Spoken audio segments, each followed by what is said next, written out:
napakalakas ng ulan.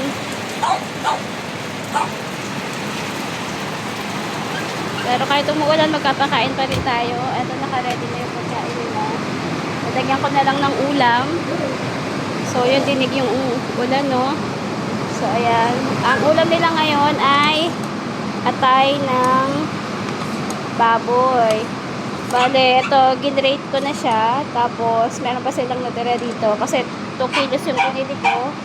Para sa unti-unti kakainin nila yan. So, kumuha ako ng siguro mga 1/4 tong ginrate ko. Ilalagay ko sa dog food nila para maubos nila yung dog food.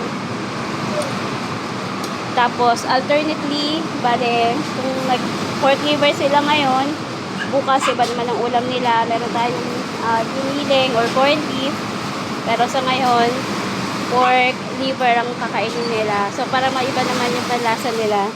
At sobrang excited na silang kumain. Diba, dudes? Pir! Yapa! Loki! Shake! Loki! Shake! Shake! Good boy! Okay, so, pakakainin na natin sila. I-ready na natin. Lalagyan na natin ng pork liver. Grated pork liver ang kanilang dog food. Parang narinig ko, parang lumakas ang hangin. Oh my God. Ayan, lumakas ang hangin. Bakit kaya? Wala naman na yatang bagyo na. Grabe. Gumugulong yung hangin sa bubong.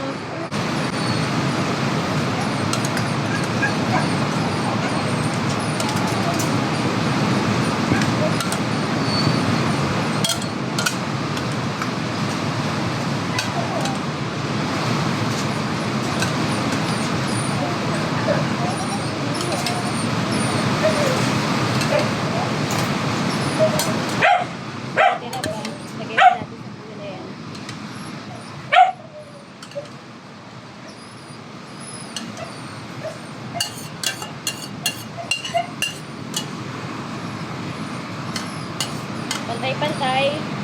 Walang lamangan. Lahat nagkakaroon.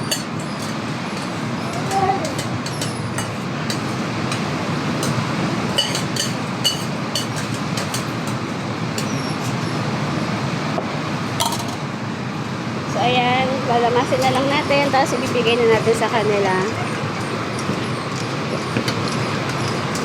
Basta nakakapag-groceries ako, sinisingit ko talaga yung ganyan mga pork nila, pork liver nila, o kaya chicken liver nila para mas ganahan silang kumain. Nalala ko tuloy si Blackie kasi si Blackie nagwawala na yun ngayon kung sakaling nandirito pa siya.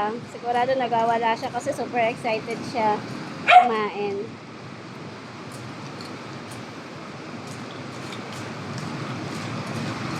Yan. So, matatapos na. Kakain na sila.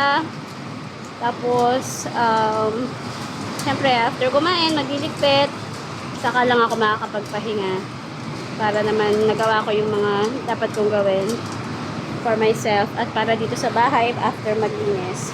So, yun lang muna mga kabulonsyo. Ibibigay na natin ito sa kanila. So, hindi ko na i-video kung paano ko ibibigay yung after na lang. So, ayan, pumasok yung tubig dito sa loob. Ayan, naglawan, nagbasa. Yung ulan pumapasok sa may... Yung tubig ulan pumasok sa may pinto. So, ayan, excited na sila. Excited na kayong kumain, mga baby? Excited na? Huwag mag-aaway. Kakain na. So, ayan, kumakain na si Loki. Damihan mo, Loka. Tapos ito naman si Laila, si Roa, ayun si Bruno, si Duduts, si Digong. Excited na excited ang Digong ko, oh. Sarap, Gong. Ayun naman yung bulinggit, si Yafa at si Marcel. So, yan lang muna mga kabolonsyo. Ingat kayo lagi. At salamat sa panonood.